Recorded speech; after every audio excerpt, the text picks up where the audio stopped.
Hey guys, I'm so pumped to bring this GH5 review to you, finally. So the reason I took a little bit longer on this review is I really wanted to take time with the camera. We have shot exclusively with the GH5 for the last year and a half.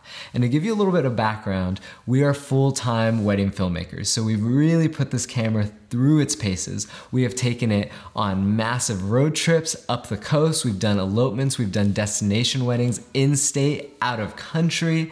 We have done the whole gamut of shoots with it. And let me tell you, this has quickly become one of our favorite, if not the best camera for wedding filmmaking. Now I'm gonna share with you all the things we've learned, and this isn't gonna be just a little precursor. This isn't gonna be a super techie pixel peeping review. What I've found is there's so many other amazing tutorials or reviews on the GH5 that really get into the scientifics of everything, but this is gonna be a real authentic review, and I'm really gonna review it more so from an artist standpoint and how this camera and the different features can actually bring your storytelling to the next level, can actually make your couples feel way more comfortable, which allows you to pull out more authentic emotions, and how this camera can actually up your creativity.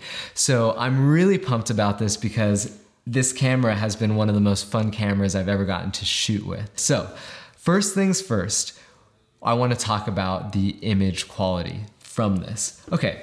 I mean, this camera is so tiny. And I remember when I first filmed with it and I got the image on the computer, I was like, are you kidding me? Like that image came from this camera, it blew me away. And now as a creative, one of the things that I'm most passionate, even more so about 4K, 6K, 8K, 9K, they're not as important to me as the colors coming from the camera. So we have shot with a whole gamut of cameras. I mean, when we started out filming, we started on the HVX 200, the Panasonic, massive big broadcast camera. Then we switched to the Canon 7D. Then we switched to the Canon 5D Mark III. Then we switched to the Canon C100. And let me tell you, Canon's colors, if you don't already know, are magical. And one of the biggest things about switching to another camera for me is like, are the colors gonna be good? Because in my experience, nothing has really come close to Canon colors. They just look so good right out of the camera. I can throw a little grade on there, barely do any work, and it's just magic. I was blown away with the colors on this camera. I mean, I have never seen a camera so closely match Canon colors right out of the box than the GH5. I'm really passionate about skin tones because kind of one of our jobs as wedding filmmakers is to make couples' faces, especially brides, look creamy and dreamy and romantic. And sometimes cameras can have a very harsh effect on skin, or maybe make it not look as warm or inviting. And again, that's why I said this is more of not a technical review, because the images out of this camera are very warm, they're very Canon-y, and I love them. And another thing is greens are super important to me because we do a lot of elopements in the forest, a lot of destination weddings outside, and the way cameras produce greens really matters to us because we shoot in lots of outdoor environments, and this camera gets greens on point. They aren't like super neon-y or like weird colors. It's awesome. And then what I love too is that I can just throw a simple grade on here just like with Canon and it looks fire. So that was one of my biggest concerns. Colors, amazing. Next, what I want to talk about is the image stabilization on this camera. So this camera has in-body image stabilization. So what it actually does is as you're shooting with it, it stabilizes your image. And I had tried image stabilization in other cameras before, and it was okay. I was like, kind of like, okay, I'm not gonna not use a tripod or a monopod. Like, it's still noticeably shaky. I don't know what Panasonic pulled off here. Like, I think they might have a magician on their team, or they did some crazy magic nuts. I have no idea. But when I turn this on, it blows my mind.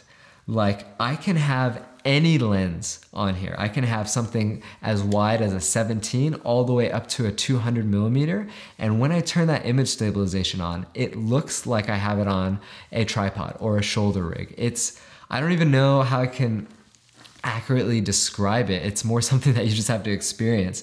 And because it's so good, I'm gonna blow your mind, through our whole wedding filmmaking career, we have been on monopods. We have shot with tripods, gimbals, and if I'm being honest, I was always extremely jealous of photographers when I would see them on the wedding day and literally all they had was a camera strap and a camera and they were just shooting around. I'm like, man, that's the life. Like, I really wish I could be as mobile and minimal as you guys because I feel like it would up my creativity a ton. So if I'm being honest, every year I was always looking for, is there someone who's gonna make that a reality for filmmakers? And Panasonic did it. So literally on a wedding day, throw a lens on. This is my setup. I have a really nice leather camera strap. I'll put the link below, one of my faves, and a lens. And literally I just have this camera strap over me and this is how I'm shooting the whole day. I don't have a monitor. I don't use any audio interface. No, this is it. And what's so cool, because it has that in-body stabilization, I never have to use a monopod or anything like that. And it has upped our creativity so much because now I'm able to say if I want to get an above shot, I can just, oh, I'm getting it and I want to go low and I want to go here. It takes me seconds. Whereas before with a monopod, I'd have to adjust it and it was just cumbersome and sometimes the legs would get stuck, or if I was on a tripod, it would be a lot of adjusting. And I found myself not getting the creative shots that I really wanted to because of the effort it would take to adjust all the peripherals to make that happen. Whereas now it's as easy as boop, boop, boop, boop. I don't know if I can accurately describe to you how amazing this in-body image stabilization has been, but it has actually made me fall in love with wedding filmmaking again and fall in love with filmmaking in general, because I feel like there's nothing in the way of my creativity. I literally feel like I'm just one with the couple, and because also it's such a small camera and it literally looks like a DSLR, when I'm with a couple, I find that they're so much more authentic with me. They're so much more emotional. They're so much less standoffish because I just look like one of their friends with a DSLR camera and everyone's comfortable with that. And I also find that on the wedding day, because my system is so stripped down, that I'm able to much easier get guest shots, get dancing stuff, because it just looks that much more less obtrusive. And really, I talked about this every time I do a camera review. I never pick a camera because of the specs solely. I always pick a camera based on how it fits our brand. So the reason why I like this camera so much is our brand, our whole thrust of it is raw, authentic, adventurous, emotional storytelling. And we really seek to get real moments. So our films are not overly cinematic. We want to get to the heart of who people are and get authentic emotions. And so when I pick a camera that allows me to not worry about the technical details and really helps me get in the day. And with the in-body image stabilization, this camera allows me to do it. It allows me to get much more authentic moments than, say, a bigger camera would. So love the in-body image stabilization. It is game-changing. We shoot a whole wedding day, no monopod. It's awesome, and it makes our shoulders and everything feel a lot better. So love it. The next thing I want to talk about is the battery life. So I was a little concerned about the battery life going into this camera system because we came from the C100s. And with the C100s, if you have one or you know anything about them, their batteries are amazing. I remember shooting my first wedding on the C100 and I could shoot an entire day on like 1.5 batteries. That was mind-blowing to me, and it was one of the reasons I love that camera so much. But granted, the batteries were huge. I mean, they were probably like the size of this lens. And so when I switched to here, I was like, how's the battery life gonna be? So for comparison, this is the size of the battery. But I will say, it kind of blew me away. I can shoot a whole wedding day, like a 12-hour, 14-hour wedding day on probably like 4.5 of these batteries. It's pretty awesome. And only 2 of the batteries I have are actually Panasonic name brand batteries. The rest are third-party batteries that I got off Amazon, and they're amazing. I'll put the links below, and I didn't have to spend a lot of money on them. So that's always a win in my book. And kind of the way I do batteries, just so you can kind of get a picture, is, so for wedding days, we'll start the preps in the morning, so like bride prep and groom prep, and that'll probably take a full battery. And then I'll switch that battery out for the first look and into the ceremony, and so that'll be the second battery, and then probably switch out that battery around portrait time, and that battery will carry me from couples portraits, this is the third battery, to, I would say, speeches, and then I'll switch the battery one more time, and that'll kind of cover me for any remaining speeches and dancing. And so, I mean, it really hasn't been that big of an issue, and the battery life has been actually pretty fantastic. I'm pretty impressed what they've been able to do with the battery life on this camera. Okay, so now I want to talk about the screen. So one of my biggest pet peeves with camera systems, with cameras in general, is the screen. Because as wedding filmmakers, and if you're a wedding filmmaker or a documentary filmmaker, you know that you constantly find yourself in bad lighting situations. I mean, every single wedding we shoot, there's a part of the day where the light is directly beaming down on the camera, and it's just not ideal. And I would say most cameras out there, when you use the screen, you can't see. You can't see what you're looking at because it's just super glary and not bright enough, and you usually have to get an external monitor. And one of the big things for me is I didn't want to have an external monitor if I could avoid it, because I loved this minimal setup. So this screen is incredible. It's one of the only screens that I can turn on in bright direct sunlight, and I could really noticeably, I mean, I could see my image super well, whether it's harsh light, overcast light. And this is amazing as a wedding filmmaker because, like I said, you're always in bad lighting situations. It's not super glary. I can adjust the brightness, and it is flip out, which on the C100 I came to love about it is that it had a rotating flip out screen, which is awesome to be able to get so many different angles, and whether it's a slider shot or tripod, or if you need to look underneath. I just love this screen. It was another thing I was concerned about with this camera, but we have gone through every single lighting situation and it has never let us down. And we shoot all our weddings exclusively with this screen. We don't use an external monitor. So that should tell you how awesome this screen is. And also the viewfinder in the camera, the electronic viewfinder here, is incredible. Whenever I look through this viewfinder right here, the image is amazing. The colors are incredible. I know with a lot of camera systems, when you look through the viewfinder image compared to the back of the screen image, it could get a little sketchy. Not so. Tack sharp, amazing, same colors coming out of the viewfinder as the back of the screen. It's awesome.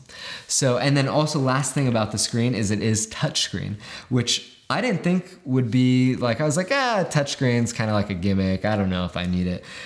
But it's actually been really awesome because when I play images on the touchscreen, I love to be able to like scroll through and be like, oh, I want to play back that shot, or it just makes it really easy to change my setting on the fly without going into the menu. So love the screen. And what I want to talk about, which I don't think enough people talk, I mean, I really don't think a lot of people talk about this, and this is the user interface of the camera. So there's a lot of cameras out there, and I've tried a lot of them. I mean, like I said, I've kind of pretty much tried all the major ones, and you'd be surprised how much user interface matters. So you could have a camera that just produces amazing quality, but when you're trying to navigate the menus, it's just like, I gotta click this and that, and then that takes me here, and you've lost the shot at that point, and the camera has a massive learning curve, and if you wanna hand it off to someone to help shoot with you, they're like, how do I even, adjust the shutter and things like that. So one of the reasons, again, I love Canon so much, and I still do love Canon, is their user interface is some of the cleanest I've ever seen, where I can teach someone how to use a Canon camera in probably like 5 minutes, how to do the basic things, and they'll remember it. And one of the main reasons I chose Canon for the longest time was because it was just so easy to use, and I felt like it wasn't in the way of my storytelling. I always knew how to get a certain setting adjusted, and it never affected my mindset in terms of, oh, I need to I just never felt myself stumbling over the menus. Same exact thing with Panasonic, and I was so overjoyed with how they did this. The menus are clean. They are amazing. They are super intuitive. I was able to figure them out like super fast. There was hardly any learning curve. Everything was where you would think it would be, which is a good thing. And so when I'm shooting, I never have to fudge or adjust or kind of figure out these menus. I can just literally see a moment I want captured, turn my camera on, intuitively navigate and get the moment. And my whole thing is I want a camera that isn't a camera, really. I want a camera that is an extension of my creativity and artistry, and one that doesn't get in the way by any means. And this camera does it so well. And yeah, love the menu system. It's really, really awesome. Okay, so kind of the elephant in the room with the Panasonic. There's a couple, but I want to talk about the first one. So this is a Micro Four Thirds sensor. This is the smallest sensor I've ever used in a camera. So we've shot on crop sensors, we've shot on full frame sensors, we've shot on Super 35, you know, like we've shot on all these different sensors, but never Micro Four Thirds. And that was my another big concern, because I'm like, oh, it's so tiny. And if you don't know anything about sensors, let me I'll give you a quick little rundown. So I'm sure most of you guys have shot on a full frame camera. So that'd be like the Canon 5D Mark III. If you put a 17mm on a Canon 5D Mark III, it's gonna be insanely wide. But what a Micro Four Thirds sensor does is it crops in by a multiple of 2. So if you put a 17mm lens on a Micro Four Thirds sensor, it's actually gonna behave more like, 17 times 2 is around 35mm. It's gonna behave more like a 35mm lens would behave on a Canon 5D Mark III. Same thing, I'll do another example. Say if you're gonna put a 25mm on this camera, if you put that on a full frame camera, a 25mm, it's gonna be pretty wide. I mean, a lot of you, if you shoot on photography, then you know that 35 or 25 is pretty wide, but you put it on this camera, it becomes a 50mm. Same thing, another example, another lens that we use is our 45mm lens. You put that on this camera, that becomes equivalent to pretty much an 85mm lens.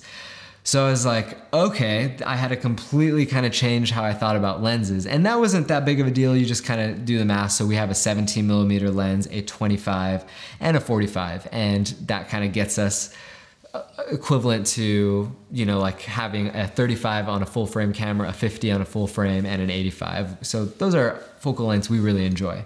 But the thing I wasn't prepared for was not only does it double the actual focal length of the camera, so 17 would be a 35 equivalent, it actually doubles the f-stop. So say if I'm shooting at f2 on this camera, it would be the equivalent of shooting on an f4 on a full frame camera. And if I was shooting on f4 on the GH5, it would be equivalent in terms of depth of field of shooting on f8 on a Canon 5D Mark III. And that, I will be honest, that terrified me, because I love my bokeh. I love just that creaminess that I'm able to get from crop sensors or from full frame sensors. And I was like, that was the one. I'll be honest, that was the one that just like, I don't know. I had like the cameras in my cart. I'm like, oh, I'm not sure about this. But I said, you know what? I'm just gonna give it a go. And it actually shocked me. So I shoot most of the day on, I'd say f1.8 to f2. So on a full frame camera, bear in mind, that's equivalent to around an f4. And I know a lot of you guys who are like into just bokeh and creaminess, like, oh my gosh, I could never do that. So like, it's just, where's my bokeh? And I thought the same thing too, but I was blown away by how nice the image looked. And I actually started to really, really like less depth of field. I still get, I'll put up some examples. I still get really good depth of field, but Not what I would get on the, say, the Mark III, but I don't really mind it because as I started to realize, and I really paid attention to a lot of the movies, like actual Hollywood movies that I enjoy, and most of them, like pay attention next time, most of all the images are shot at pretty high f-stops. Hardly ever do they shoot really low, like f1.8, f2, where everything's just completely out of focus. Most of the time, everything's like, the typical f-stop that these films are shooting at, it's like f4, f5, f6, f7, because I mean, the set design looks so amazing and it actually brings your viewer in more when you can see a little bit more of the background. And for like the epic elopements and adventure weddings that we shoot, it's amazing because I feel like I'm so much more in the scene because the image quality is so incredible off this camera. Like I just want to back up what I said beginning, like I feel like when I look at the footage, I'm like, oh my gosh, I can see that blade of grass like 20 feet away. And when there's more depth because of the higher f-stop, I feel like I'm more immersed and the storytelling is just that much richer. So, I thought it'd be a problem. And I know that's a lot of people's gripes with this camera, but I mean, we love it and our couples love it. And we've gotten some of the best footage we've ever captured with this camera and I'm beyond happy with it. So I love the Micro Four Thirds sensor. I can't believe I was gonna say that, but yeah, it blew me away. And because it's so small, it also allows the camera body to be smaller, which I love. Okay, so real quick, this is not necessarily GH5 specific, but I wanted to talk about it. So we use ND filters because it allows us to keep a constant shutter. So most of the time what you wanna do is keep your shutter at, if you're shooting at 24p, you want to keep your shutter at 50, pretty much exactly double of what you're shooting at. And what that really helps to do is maintain really realistic motion blur. So right now I'm shooting in 24p, and if you can see, my hand is, there's some blur to it. You can kind of see a ghost as my hand, you can kind of see the ghost of it as it passes. So I want to maintain that because good cinematic films maintain that 50 shutter at all costs. So what we do is we use ND filters, and what these do, they're pretty awesome. They're kind of like sunglasses for your lens. You could think about it like that. So instead of adjusting the shutter to say it's really bright outside and you have to crank the shutter above 50 to bring the brightness down, I can put this ND filter on, and what's awesome, I don't know if you can see it, but as I turn it, it has more and less, it cuts more or less light. So literally I can have it on the camera and it's really bright outside. I can turn it and it gets the image, the exposure, it brings the exposure of the image down. Or if I need the exposure to go up, I can just turn it and it opens it up and it has less of a filter on. It's pretty awesome. It allows us to maintain the shutter at 50 while still shooting at 24p, or if we're shooting in slow motion at 60p, we can keep the shutter at 120. So we love these ND filters. They're with us wherever we go.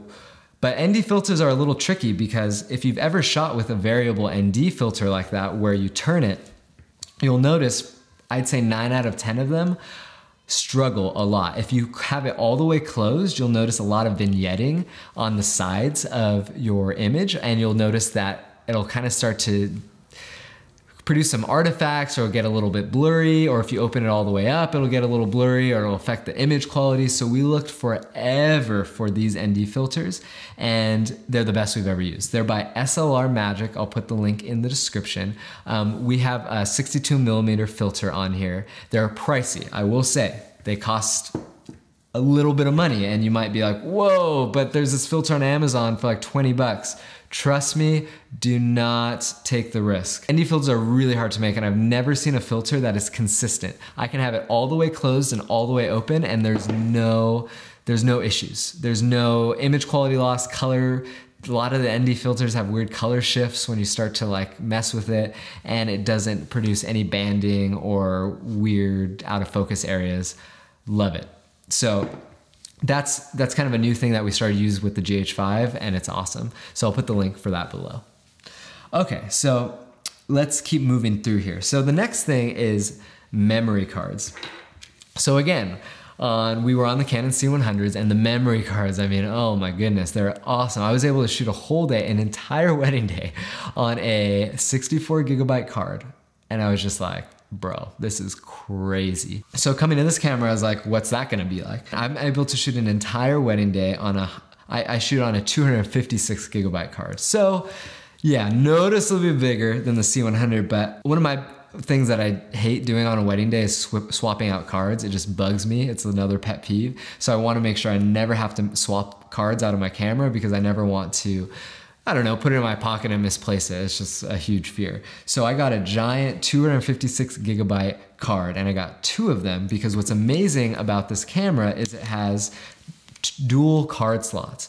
So that's another thing I love and I look for in all my cameras is I want it to have dual card slots, because what that allows me to do is everything I'm shooting, I have a setting in the GH5 that I have 2 identical cards in there. So a 256 and another 256. And what it allows me to do is as I'm shooting, I can set it to backup record, and literally everything that's shot on that first 256 gigabyte card is then mirrored to that second 256 gigabyte card. So when I get home, I have 2 cards that have the identical footage on one another. And that's incredible because if you've been a filmmaker or a wedding filmmaker for any period of time, you'll know that the scariest thing, the thing that keeps you up at night, is accidentally deleting a card or having a card corrupted. And I cannot tell you how many times I've had friends who are like, they contact us and they're just absolutely distraught and desperate, and they're like, oh my gosh, I never thought this would happen to me, but my first card ever got corrupted. I'm putting it in the computer's not reading it. I shot a wedding yesterday and my heart just breaks because it's like, what are you gonna do? I mean, you can send it to a backup company, which probably charge you $2,000, $3,000, $4,000. And usually they can't get everything back. They can get about 70% back, and you've probably lost your sanity for that whole time of that process. So that's why I always look for that dual slot function. And this camera has it. So every wedding I mirror both cards. Oh, I sleep so well at night. It is amazing, and it's just worth it. And the cards weren't that expensive. I mean, I got the cards probably a year and a half ago, so even now they're probably way less expensive. I'll put the links below to the exact ones because with this camera, it shoots really, really high quality. So you want to get cameras that can actually handle it. So I'll put the exact cards that we use below, but we love them. They're awesome. They're SanDisk cards, and we have 2 of them. And to be honest, Harmony, my wife, she shoots on another GH5, and she just has the 128 gigabyte cards. She has 2 of them, and she's able to shoot a whole wedding day with those. I just got the 256 because I tend to shoot a lot more than Harmony, so I'd suggest maybe your lead shooter get the 256 gigabyte cards because, you know, just so you're never like worried about having to swap them out or anything like that. Okay, so another thing that I wanted to talk about is how small this camera is. So like I said, we've tried so many different cameras, but one of the reasons I wanted to switch to this camera was because it was tiny. I mean, look at how tiny this is. It's smaller than a 5D Mark III, and that's a small camera. I mean, compared to like other video cameras. I didn't think I would love the form factor as much as I do because I remember when we would travel for weddings, it was excruciating really because we'd have to have like multiple bags for all our camera bodies. Whereas now I have one Think Tank bag, and just a little plug for that Think Tank bag. It is my little child. I've tried so many different camera bags, and this guy is by far my favorite one. And it's great size because you can load it in overhead bins when you're traveling on the plane and no one gives you any issues about it. It looks actually like a suitcase, so you'll never get an issue like, hey, what are you doing with that Pelican case? Love it.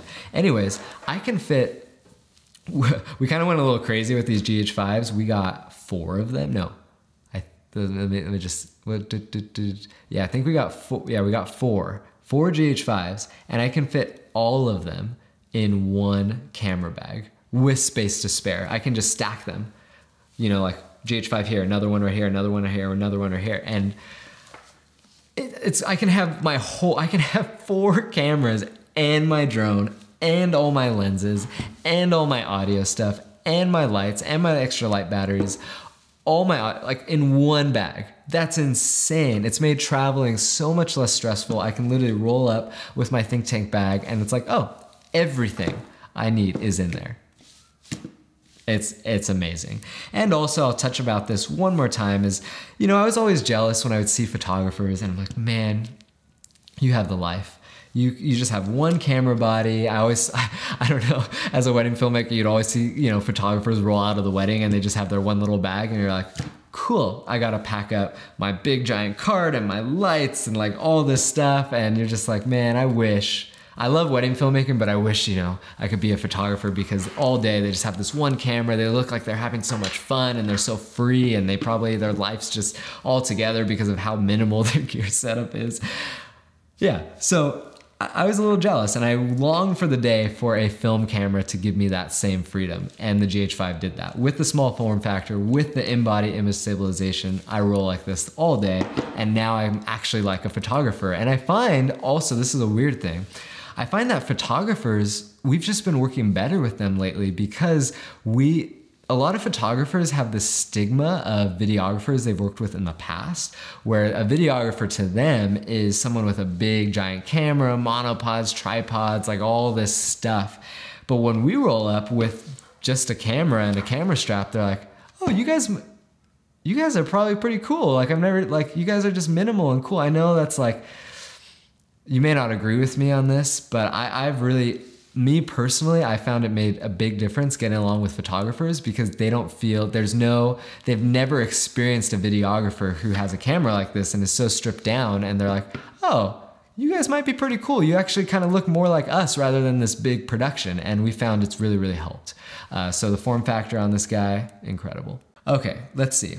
So another thing I want to talk about, not talk a whole lot about this because I think other videos on YouTube do it really well, talking about all the different recording formats that this camera has, and it can get very technical very quickly. So I'm just going to touch on a couple of things. So this camera shoots 4K. We've never used 4K before this camera, and because I felt like it wasn't as necessary as other things like color, and I wanted to make sure that before I switched to 4K, I switched to a camera that the colors looked incredible. So colors looked incredible, switched to 4K, and I love 4K. It's awesome to be able to crop in on an image. So say we're shooting the ceremony and we got a really wide shot, and at the corner of the shot, there's maybe a photographer and we don't want to see them. We can just crop in and there's no quality loss. It's pretty awesome. And this camera shoots 4K 60p, so 4K slow motion. And for something at this price point to do that is insane. I mean, we shoot slow motion probably most of the wedding day just because I use it so much. And I've never seen another camera give me such glorious, amazing slow motion. And this camera also shoots extreme slow motion. So you can shoot at 120 frames per second. And I don't use it all that much, but when I do, it blows me away. It doesn't shoot in 4K at super slow motion. It shoots at 1080. But I look at the footage, I'm like, I've put in variable frame rate footage in 4K films and it looks great. And I don't use it a whole lot for weddings because I just don't really find myself needing it all that much. 4K 60 is all I need. But when I've used it for other corporate shoots and things like that, it's money. Like it's super slow motion. It's really crisp, really clear, and I love it. So as far as resolution, that's as much as I'm going to talk about that because it can get really technical really fast. But you can find more of that information online, and we really stick to 4K the whole day. We stick to 4K 8-bit. So I will talk about that really quick. So on the GH5, you can shoot either 8-bit or 10-bit. Now 10-bit is a little higher quality. And I know a lot of people, when we got this camera, were like, what should I shoot in, 8-bit or 10-bit? 10-bit is a lot bigger file sizes, like massively bigger. We shoot all our weddings in 8-bit. And we love it. We've never really had an issue. So as far as what we shoot in 8-bit. You can do more research on that, but it keeps our file size low and we don't really notice a crazy image quality difference between the two. So we keep it 8. So I'm gonna get to the other elephant in the room on the GH5. That is the low light. It's not the best. I'll just say that right now. Is another thing I was there's a lot of things as I'm actually doing this review. There's a lot of things I was pretty nervous about with this camera, but the low light was another thing because I saw some reviews before I bought it and I was like, ooh, that low light is a little tough. Because on the C100, I could shoot in the dark. I felt like I was a superhuman, or like any Canon stuff or Sony. I was like, oh my goodness, like the moon's out, man, that's a bright light. I think we're gonna have too much light because I could just crank out the ISO so much. So with this camera, I would say I can safely go without totally destroying my image to probably around ISO 3200. And if you're used to a high ISO camera, you probably spit your drink out right now. You're like, what? That's like child's play. And that was my fear, because that's not very high. But what I found was it actually wasn't even ever an issue. So, I mean, that's another reason I wanted to wait to do this review, because the low light, I wanted to put it through every scenario. So we have shot wedding after wedding and shoot after shoot and destination after destination, every lighting situation you could think of. And it really hasn't been that much of a problem. I'd say 95% of the time, it's the perfect camera. Like I haven't really been upset with ISO performance. I'd say 95% of wedding days, I never need to go above 1500 ISO the whole day, from the morning to at night. And it's just been perfect. So, and it's really, really clean image. And I will say, when you get into the higher ISOs, like when you need to get above 1500, probably above 1500 is when you start to see some noise. It's not that big of a deal. Like if you've shot documentary stuff on digital cameras for a while, you'll know what I'm talking about when, a camera may be able to do higher ISOs, but the noise in that camera looks very video-y. It's kind of like colorful and it just doesn't look very pleasing. I was shocked with this camera because the grain that it produces is actually really filmic. And I actually came to like the grain. Like if I needed to go like 1700, 1800, 2000, 2500 ISO, a lot of the times I just found myself like leaving the grain in because I'm like, this looks really cool and it really fit our style. We're very authentic, adventurous, kind of have that vibe. We do a lot of outdoorsy things. And I'm just like, this looks actually not too bad. Like it looks very filmic. And so if I had to raise the ISO, it didn't really bug me that much. But I will say there were situations where I needed to go above 3500, that last like 5%. And so just because I didn't want to be caught in a situation where I needed to raise the ISO, but I couldn't, Panasonic actually came out with another camera. It's called the GH5S.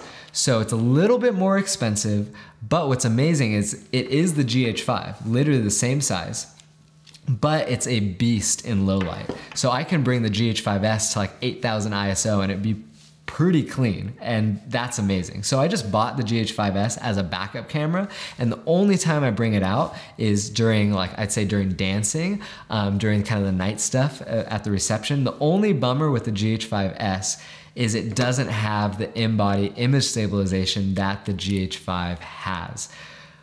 Which is, that's why, like, if it did, I would have upgraded all our cameras to the GH5S just to have that extra, if I needed it, low light ability. But it's really not that big of a deal. What I found is I really use the GH5S mostly during dancing, and I'll put it on slow motion, and I'll show you really quick.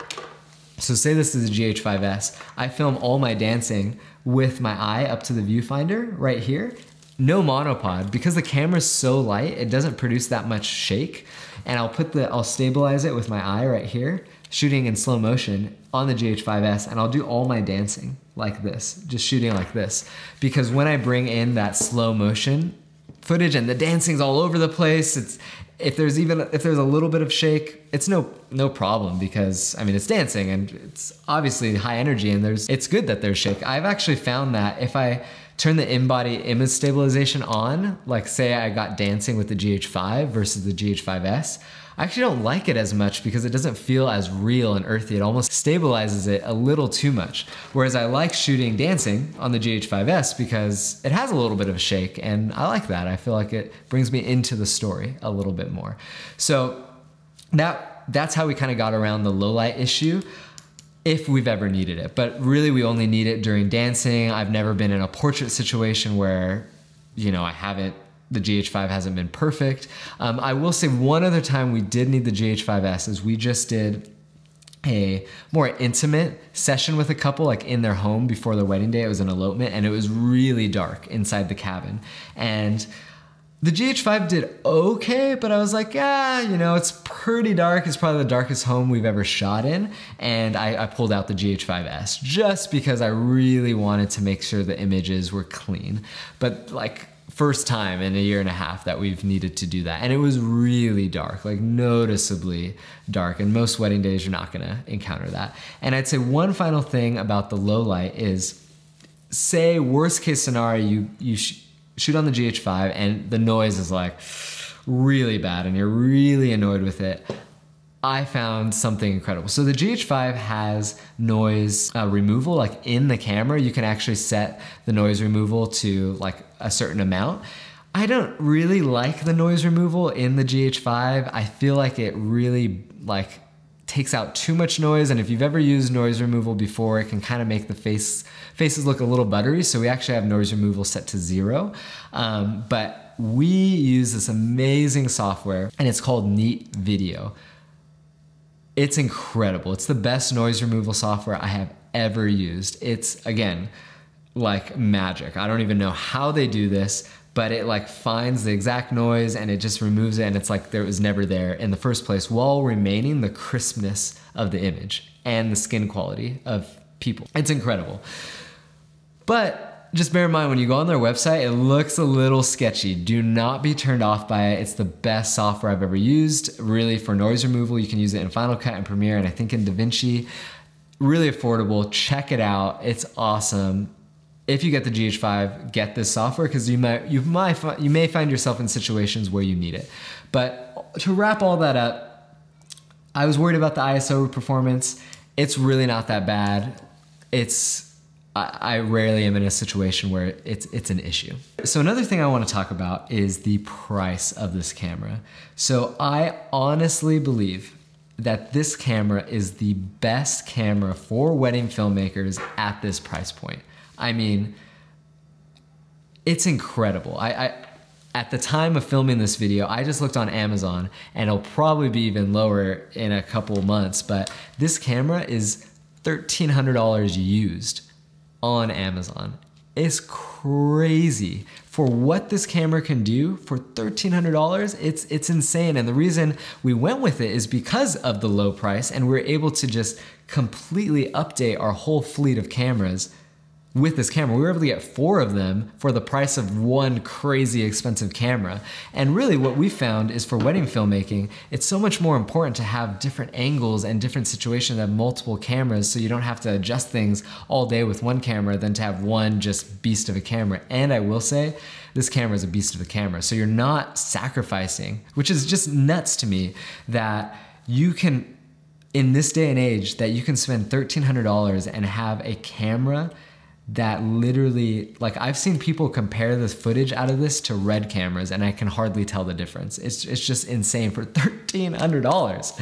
It's just nuts. And I think brand new is $1,500, which it's just gonna keep going down.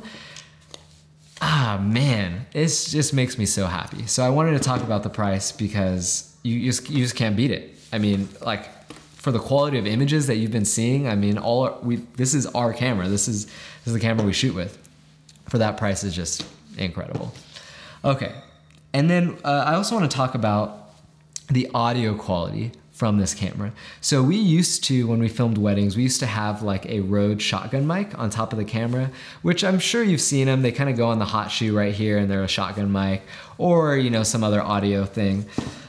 But it's just really annoying because, again, I really am into minimalist filmmaking, and I don't want there to be a bunch of stuff on my camera.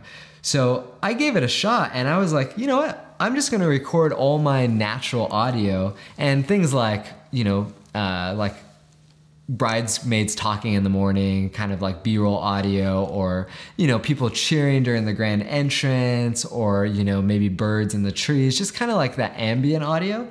I used to record with the shotgun mic, but I'm like, nah, I'm just gonna use the in-camera mic for a wedding. And I was blown away. it was as good as the Rode mic that I was using. And so I'm like, I'm just gonna use the camera audio. So the camera audio is insane, and I no longer have to have like a mic on top of the camera or anything like that. I could just record all the audio in camera.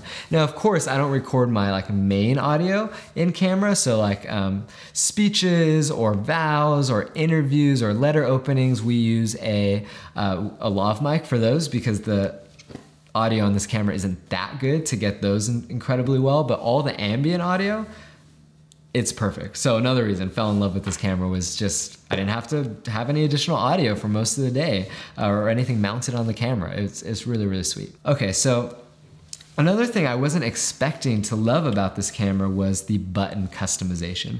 So one of the things I fell in love with other cameras was they had so many different buttons that I can customize to whatever I want. And when I get a new camera and it gives me like 3 buttons only to customize, I get pretty frustrated because on a wedding day, I just want to be able to click a button and get right to where I need to be. So the GH5, it has so many different buttons. So I mean, just right now, let's see, 1, 2, 3, 4, 5, 6. I mean, I don't want to count them all right now, but so many different buttons that you can customize. And what's so awesome is they don't limit you in terms of what these buttons can do. So you can make any of them do anything. You can combine functions. It's incredible. It's so easy to customize the buttons you need, and it's invaluable on a wedding day because it allows you to move through things so fast.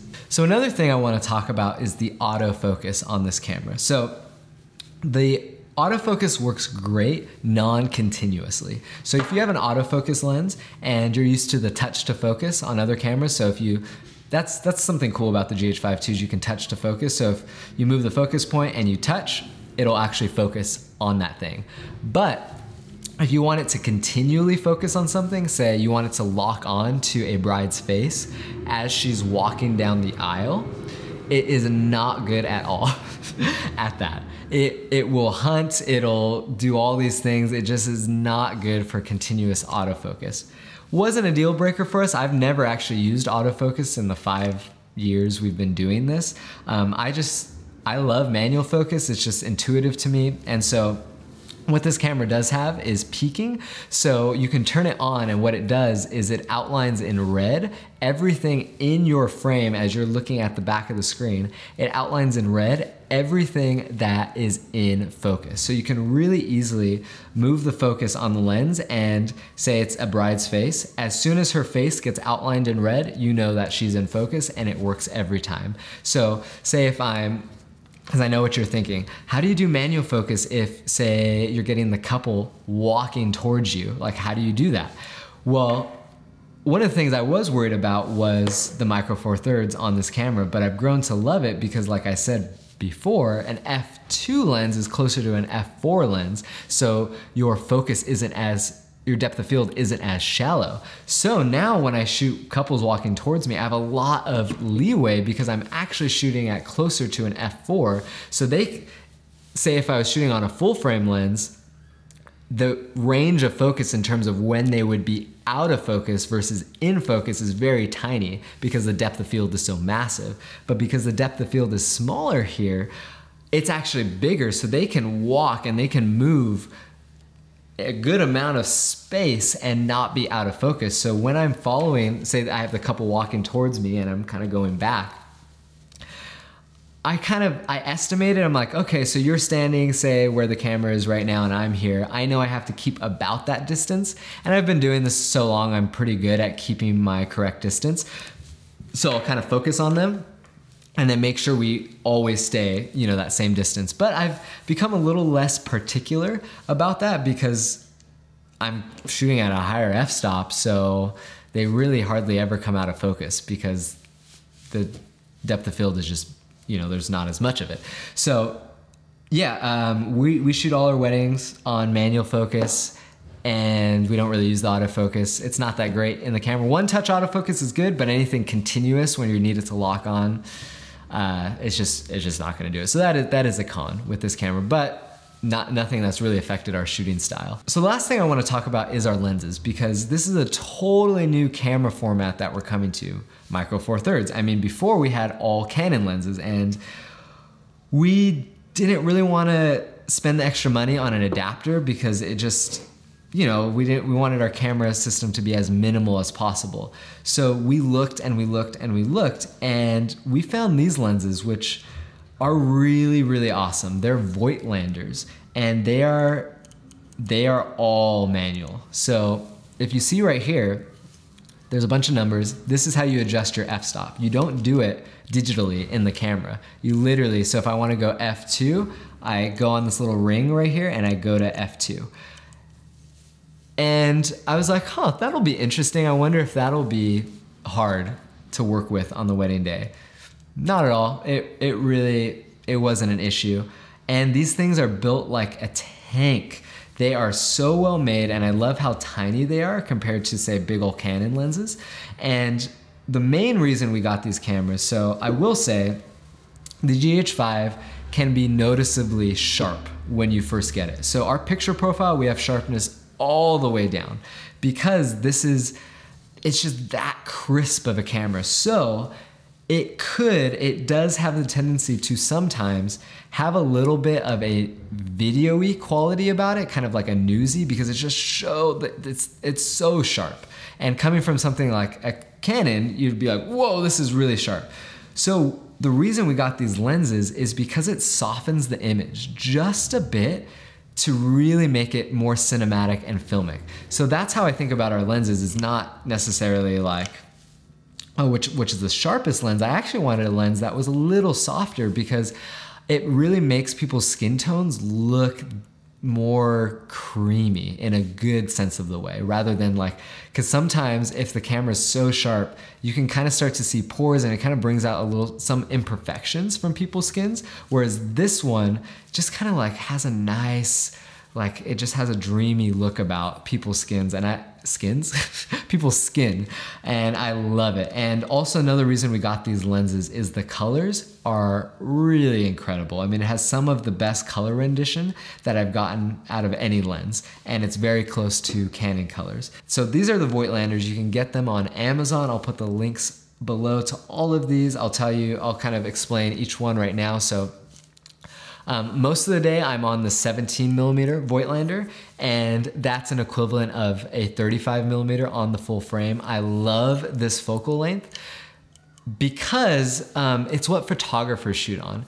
And I've really, for the longest time, wanted our videos to look very close to photos because I feel like photographers have this whole wedding game figured out, and I just love how the 35mm looks on their photos. So a lot of times I keep on the 17mm lens, and I've just found that it really helps my images have a little more creativity, be a little more closer to photos, and that wider focal length actually allows me to see more of my surroundings in my images, and I think it produces more compositionally pleasing images because I can just see more and I have more of the frame to play with.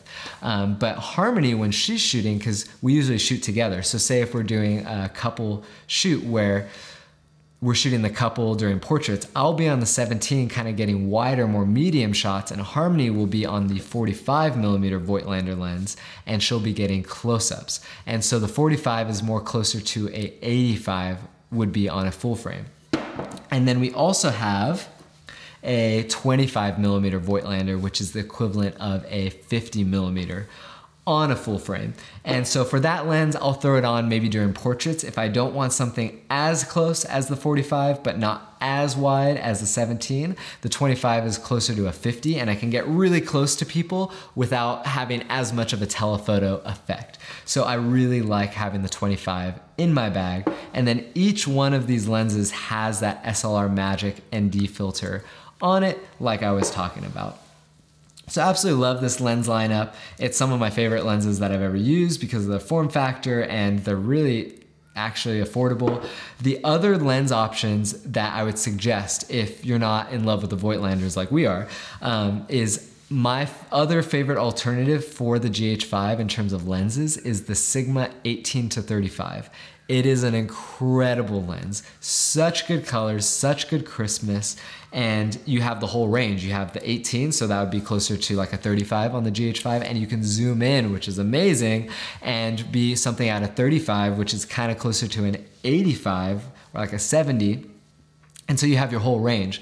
And it's a really low f-stop lens, so it's like f1.8. Whereas this lens is actually pretty funny. These lenses go all the way down to f.95, which is crazy. But the bummer is once you get down to that low f-stop, the image quality starts to suffer, it starts to get a little blurry. So we shoot most of our day at f1.8 and f2. That's where the Voigtlanders are the sharpest. So the Sigma lens, same thing, it has a really low f-stop, which is awesome. Especially for the GH5, you want to be shooting with a lens that has a low f-stop because the low light isn't the most insane. So with the Sigma, the only downside with that lens, and the reason we don't have it right now, is because you have to get a Metabones adapter. You have to get an adapter to adapt the Sigma lens to the GH5. And that adapter is a little pricey. So we opted to just go all native glass. But if you go with that adapter and the Sigma to 18-35, man, you are set. It's big. So like this lens is this size, but the Sigma to 18-35, it's probably like almost 2 lenses in size with the adapter. It's pretty beefy. So that's kind of the trade-off, but it's really nice because you can have one lens on pretty much the whole day. So that's the other lens that I would recommend if you're kind of like in between different lenses for the GH5, and I'll put the link to that one below as well. So to wrap this all up, I mean, we just love the GH5. It has been amazing through every circumstance that we've put it through. We have used it for the last 1.5 years. It is, in my opinion, one of the best, if not the best, cameras for wedding filmmakers currently, if you're an advanced wedding filmmaker or if you're just getting started out, which is nuts to me that I could recommend this camera without a shadow of a doubt to someone who's never gotten into wedding filmmaking. And I'm like, hey, what camera will take your films to the next level? This camera. And I could recommend it to someone who's been shooting weddings for 10+ years and has a really high quality standard that they need to maintain, and they really need to produce amazing artistic films. Which camera should I get? This camera. I mean, what camera can do that? It's insane. So we love this camera. Let me know in the comments below if you've tried the GH5, if you have any questions for me about the GH5, because it's amazing. And if you don't already have one or you're thinking about switching, you totally should. I mean, the price point is fantastic. All the features are incredible, and it's one of our favorites. So thank you so much, guys, for watching this review. The reason it took so long is I really just wanted to make sure that this review was really, really helpful, that we ran through all the features in a way that were battle tested. And one last thing, because I know if you're watching this GH5 review, you're probably like, oh my gosh, like what camera settings do they use? Like what's their picture profile and everything like that? Because we've kind of went through a few of them and we have our favorite that we've kind of fine-tuned. So what I'm actually gonna do is, if you're interested in our camera picture profile for the GH5, click the link right here that's gonna pop up, and you can actually get our complete settings for our GH5 for our picture profile. So click right there, put in your email, and I'll send it right to you, because that picture profile we've been using has been awesome. I just love how it represents all the skin tones, and the colors are just amazing. So guys, thanks so much for watching this review. Again, let me know in the comments any questions you had about the GH5 or what you liked about this review. And don't forget to subscribe to this channel, because I'm gonna be coming out with a lot more GH5 related stuff and also a ton more wedding filmmaking and education, and can't wait to see you guys in the next video.